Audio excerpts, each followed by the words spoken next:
నిన్న మాజీ మంత్రివర్యులు గౌరవనీయులు హరీష్ రావు గారు నారాయణఖేడ్ నియోజకవర్గానికి ఎస్ఐఆర్ దాని మీద వెళ్ళడం జరిగింది. దాంట్లో అక్కడ వెళ్ళి కాంగ్రెస్ పార్టీ ప్రభుత్వాన్ని తర్వాత ముఖ్యమంత్రి రేవంత్ రెడ్డి గారిని విమర్శించడం జరిగింది.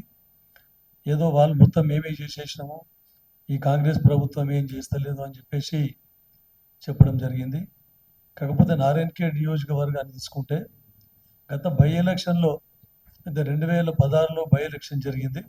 అక్కడ అప్పుడు కాంగ్రెస్ పార్టీ తరఫున నేనే క్యాండిడేట్, హరీష్ రావు గారు నియోజకవర్గానికి ఇన్ఛార్జ్ ఉండ్రి. ఎన్నో వాగ్దానాలు చేసిండ్రు, ఎన్నో హామీలు ఇచ్చిండ్రు. కానీ ఇచ్చిన హామీలు వారి ప్రభుత్వం 10 సంవత్సరాలు ఉండే, ప్రజలు కూడా టీఆర్ఎస్ పార్టీనే గెలిపించిండ్రు. అయినా కూడా 10 సంవత్సరాల నుండి ఇచ్చిన హామీలు ఏవి కూడా పూర్తి చేయలేదు. కానీ మళ్ళీ నిన్న ఒకసారి మళ్ళీ పోయి ప్రతిపక్షంలో ఉండి మళ్ళీ కూడా కాంగ్రెస్ ప్రభుత్వాన్ని బ్లేమ్ చేయడానికి ప్రయత్నం చేయడం జరిగింది. ముఖ్యంగా కాళేశ్వరం ప్రాజెక్టులో మాకు నారాయణఖేడ్కి సంబంధించి బసవేశ్వర సంగమేశ్వర ప్రాజెక్టు గురించి చెప్పడం జరిగింది.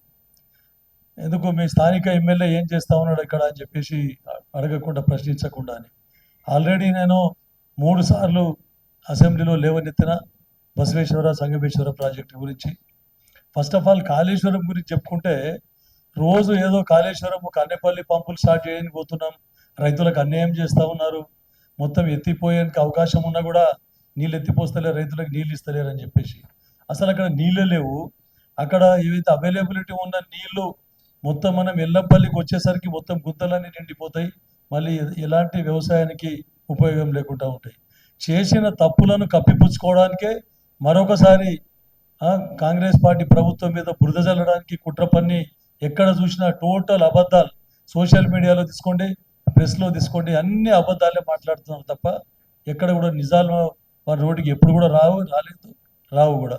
ఎందుకంటే కాళేశ్వరం ప్రాజెక్టు వారి కమిషన్ల గురించి మనకు తుమ్మిడిహట్టి నుండి తీసుకొని మేడిగడ్డకు మార్చడం జరిగింది. మళ్ళీ దాంట్లో చూస్తే చాలా ఉన్నాయి, దాని డీటెయిల్ పోదలుచుకోలేదు. ఎందుకంటే అన్ని డిపిఆర్ ప్రాజెక్టు అప్రూవ్ కాకముందే మొత్తం మీరందరూ పనులు స్టార్ట్ చేయడం జరిగింది.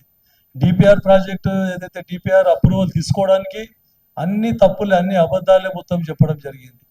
దాంట్లో కూడా 11 లక్షల ఎకరాలు బీడు భూమి ఉందని చెప్పేసి, దాని తర్వాత అన్ని ఫైనాన్షియల్ కార్పొరేషన్లకు వెళ్ళి ప్రతి ఫైనాన్స్లోకి వెళ్ళి లోన్ తీసుకోవడం జరిగింది. తీసుకొని మొత్తం ఉన్న ఫండ్స్ అనేది దాన్ని డైవర్ట్ చేసి మొత్తం ఈరోజు ఏమి పనికి రాకుండా పోవడం జరిగింది ప్రాజెక్టు.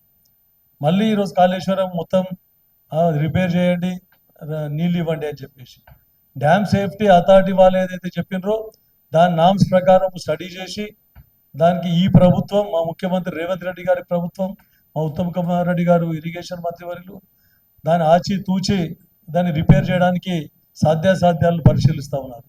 లేదంటే తక్కువ బడ్జెట్లో ఇంకెక్కడైనా ఆల్టర్నేట్ మనం ఏమన్నా బ్యారేజ్ కన్స్ట్రక్ట్ చేసుకోవడానికి అవకాశం ఉందో అని చెప్పేసి ప్రభుత్వము దానికి స్టడీ చేస్తూ ఉందని చెప్పేసి మీ అందరికీ తెలియజేసుకుంటా ఉన్నాను.